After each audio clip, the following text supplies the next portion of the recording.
السلام علیکم ورحمۃ اللہ وبرکاتہ نحمدہ ونصلی علی رسولہ الکریم اما بعد فاعوذ باللہ من الشیطان الرجیم بسم اللہ الرحمن الرحیم رب اشرح لی صدری ویسر لی امری واحلل عقدۃ من لسانی یفقہوا قولی۔ رمضان اللہ کا چنا ہوا مہینہ ہے، تمام مہینوں سے افضل، ہم سب کے لیے باعث رحمت، جس میں رحمت کے دروازے کھول دیے جاتے ہیں، جنت کے دروازے کھول دیے جاتے ہیں اور جہنم کے دروازے بند کر دیے جاتے ہیں، اور نیکیوں میں آگے بڑھنے کے لیے سب کو پکارا جاتا ہے۔ یا باغی الخیر اقبل، اے خیر کے چاہنے والے، اے خیر تلاش کرنے والے، اے خیر کے شائق شوقین، آگے بڑھو۔ ویا باغی الشر اقصر، اور اے شر چاہنے والے، اے برے کام کرنے والے، برائی کے طلبگار، اقصر کمی کر دو، رک جاؤ، سٹاپ اٹ۔ رمضان تبدیلی کا مہینہ ہے، رمضان اللہ کے قریب ہونے کا مہینہ ہے۔ ہم سب اس وقت اپنے آپ سے پوچھیں کہ یہ رمضان میرے لیے ایک یونیک رمضان کیسے ہو سکتا ہے؟ زندگی میں ہم نے کئی رمضان دیکھے ہیں، رمضان ہر سال لوٹ کر آتا ہے، یہ ہمارے لیے کوئی نئی چیز نہیں، لیکن آخر وہ کیا بات ہے، وہ کیا خاص چیز ہے کہ جو ہمیں اس رمضان میں حاصل کرنی، جو ہم نے اب تک حاصل نہیں کی؟ ہم اس رمضان میں اپنے لیے کیا چاہتے ہیں؟ میرے لیے وہ کون سا سب سے اہم ترین گول ہے؟ میرے لیے رمضان کے اعتبار سے وہ کون سی ٹاپ پرائرٹی ہے؟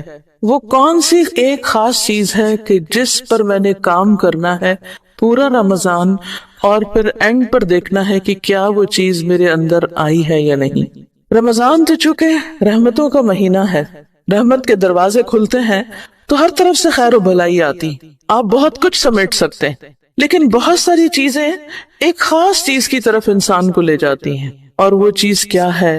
اللہ کے مزید قریب ہونا، اللہ کی قربت، تقرب اللہ، اللہ کے قریب ہونا، روزہ رکھ کر اللہ کے قریب ہونا، تراویح پڑھ کر اللہ کے قریب ہونا، دعا کے ذریعے اللہ سے قریب ہونا، ذکر کے ذریعے، صدقہ خیرات کے ذریعے، ہر چھوٹی اور بڑی نیکی اور خیر اور بھلائی کے کام کے ذریعے، کچھ بھی میں کروں، میرا مقصود، میرا مطلوب، میرا گول کیا ہو کہ اس کے ذریعے مجھے کیا ملے؟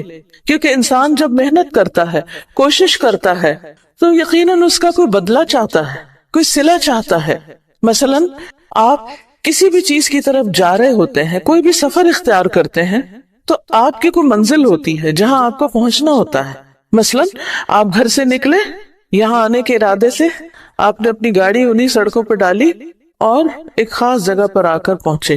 اگر یہ ایڈریس آپ کو معلوم نہ ہوتا تو خواہ آپ 1 گھنٹہ بھر گاڑی چلاتے، آپ یہاں نہیں پہنچ سکتے تھے۔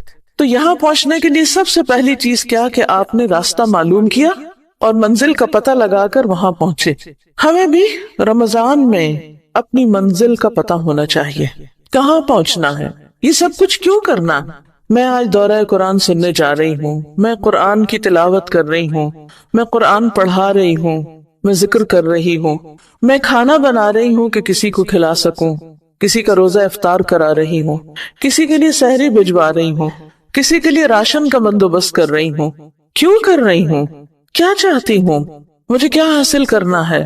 ایک ہی چیز ہر وقت ذہن میں گونجتی رہے، مجھے اللہ کا قرب چاہیے، اس کے سوا کسی اور چیز پہ راضی نہ ہو، مجھے ہر کام سے اللہ کا قرب چاہیے۔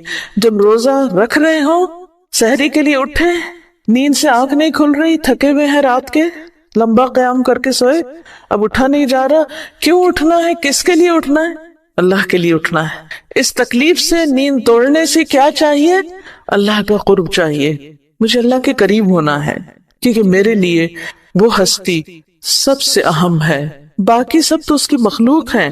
کوئی پیارے سے پیارا انسان آپ کا اس کی کریشن ہے، کوئی محبوب سے محبوب ترین چیز آپ کی سونے چاندی کے ڈھیر کریشن ہے اس کی۔ یہ نہیں، ان کا بنانے والا چاہیے، اس کی محبت چاہیے، اس کی رحمت چاہیے، اس کی معرفت چاہیے، اس کی پہچان چاہیے۔ دنیا میں جتنی بھی چیزیں ہیں، کل من علیہا فان، سب فنا ہونے والی ہیں، سب کچھ ختم ہو جائے گا۔